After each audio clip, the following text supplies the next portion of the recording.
सदीक जान अपनी बड़ी खबर के साथ मौजूद हैं और आज सदीक हम आमने सामने बैठे हैं। अक्सर ही होता है, मतलब कभी कभी यही मौका मिलता है कि आप सामने होते हैं। अच्छा सदीक, आज की बड़ी खबर क्या चल रहा है शहर इक़्तिदार में? देखें, ये बहुत ज़्यादा बात हो रही है, इस पे डिस्कशन शुरू हो गई है कि एक तासुर ये मिल रहा है कि एहतसाब का चैप्टर क्लोज कर दिया गया है। सही। और तासुर ये मिल रहा है कि अब वो जो इमरान खान साहब जो बड़े बड़े दावे करते थे, जिनको वज़ीर-ए-आज़म बने हुए 3 साल मुकम्मल हो चुके हैं,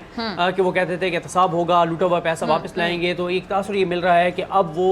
उसके ऊपर वज़ीर-ए-आज़म भी बात नहीं कर रहे। लेकिन इसमें जो खबर है वो ये है कि ऐसा नहीं है कि चैप्टर क्लोज हो गया हो, बल्कि क्योंकि इस वक्त सारा फोकस अगर आप देखें, मीडिया का फोकस देखें या हुकूमती इदारों, सबका इस वक्त फोकस जो है वो अफगानिस्तान के ऊपर है। और अफगानिस्तान के लिए इसलिए भी है कि वैसे तो हमने ये जुमला बहुत ज़्यादा इस्तेमाल करते हैं कि पाकिस्तान बड़े नाजुक दौर से गुजर रहा है, बहुत अरसे पाकिस्तान नाजुक दौर से गुजर रहा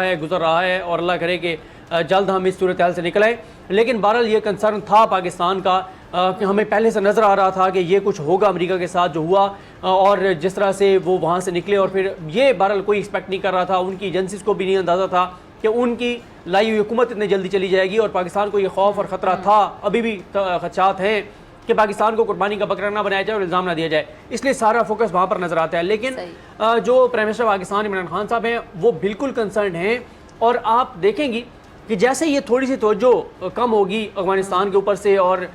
थोड़ा सा ये चीज़ें नॉर्मल होंगी, तो उसके बाद 4-5 चीज़ें बहुत इंपॉर्टेंट होने जा रही हैं। एक तो सुन के हमारे नाज़रीन के भी वो कान जो है वो थक गए होंगे, जो हम कहते हैं कि 30 एहतसाब अदालतें बना दी गई, 30 एहतसाब अदालतें बना दी गई, लेकिन अब वो सितंबर के अंदर वो बाकायदा तौर पर काम शुरू कर देंगी, क्योंकि पिछले 1 साल से सुप्रीम कोर्ट का हुक्म आया, फिर ये बजट मुख्तस हुआ, फिर मंजूरी दी गई, ये हो रहा है, वो हो रहा है, अदालतें यहाँ बनाई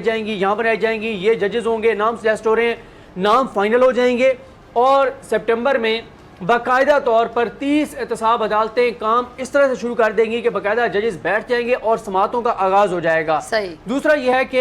हुकूमत जो है वो यही चाह रही है कि कानून साजी इस तरह की जाए कि एहतसाब अदालतों के जो जजेस हैं वो बजाय इसके कि हाई कोर्ट के जजेस उनके नाम सजेस्ट करें सेशन जजेस के, बल्कि सुप्रीम कोर्ट के जो चीफ जस्टिस पाकिस्तान है उनके साथ कंसल्टेशन की जाए और डायरेक्ट जो है वो जजेस भी लगाए जा सके। यानी जैसे जो अच्छे वकला होते हैं, जो एक क्राइटेरिया उनको हाई कोर्ट का जज लगाया जाता है या नीचे डिस्ट्रिक्ट जुडिशरी में लाया जाता है, इसी तरह बराह रास्त जो हैं जो अच्छे वकला हैं उनको मुझे एहतसाब अदालत के जजेस लगा दिए जाए और इस तरह से काम जो है वो आगे बढ़े। तीसरे नंबर पे जो काम होने जा रहा है, जाहिर है वो जो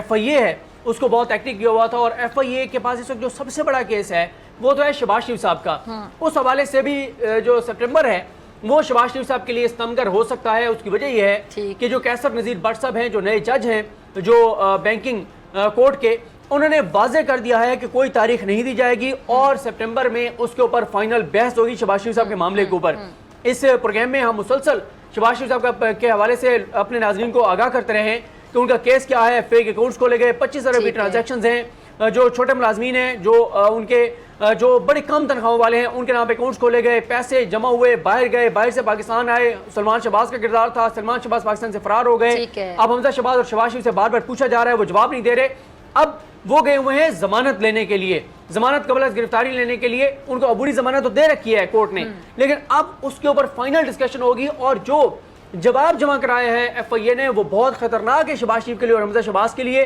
जिसमें उन्होंने स्पेसिफिक बताया है कि हम इनसे ये चीजें पूछ रहे हैं और ये इन 5 चीजों का जवाब नहीं दे रहे। तो अब फाइनल डिस्कशन होगी, और अगर शहबाज शरीफ साहब की जमानत उनको मुस्तरद होती है और अदालत कहती है कि हम आपको जमानत नहीं दे रहे, तो फिर FIA उनको गिरफ्तार कर सकती है और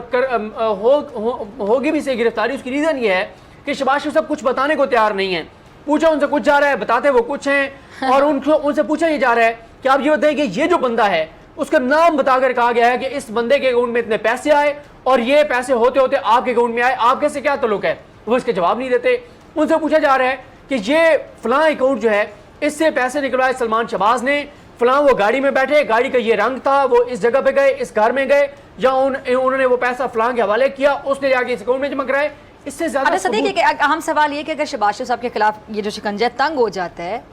घेरा तंग हो जाता है, तो फिर इसमें कुछ लोगों को बड़ी खुशी होगी जो कि उनके अपने ही हैं, खून के रिश्ते हैं। जी बिल्कुल, आप समझ रहे हैं जी? बिल्कुल आपने दुरुस्त कहा, दुरुस्त निशानदेही की। मरीम साहबा जो हैं वो बहुत खुश होंगी, और आप ये भी देखें कि मरीम साहब इसलिए भी खुश होंगी कि जाहिर है अब आप देखेंगे जब PDM का इजलास हुआ तो शहबाज शरीफ वहाँ पर मौजूद थे, और जब शहबाज शरीफ जो है वो मौजूद होते हैं PDM के इजलास में, तो फिर आप ऐसा समझें कि हुकूमत जो है वो महफूज हाथों में है। अपोजिशन के तनाजुर में बात कर रहा हूँ, क्योंकि शहबाज शरीफ चाहते हैं कि 5 साल मुकम्मल हों। शहबाज शरीफ नवाज शरीफ के बयानी के साथ नहीं है। ठीक है जी, बहुत शुक्रिया सदीक आपकी बड़ी खबर के लिए, तज्जिए के लिए। सब्सक्राइब करें और बेल दबाएं ताकि कोई खबर रह न जाए।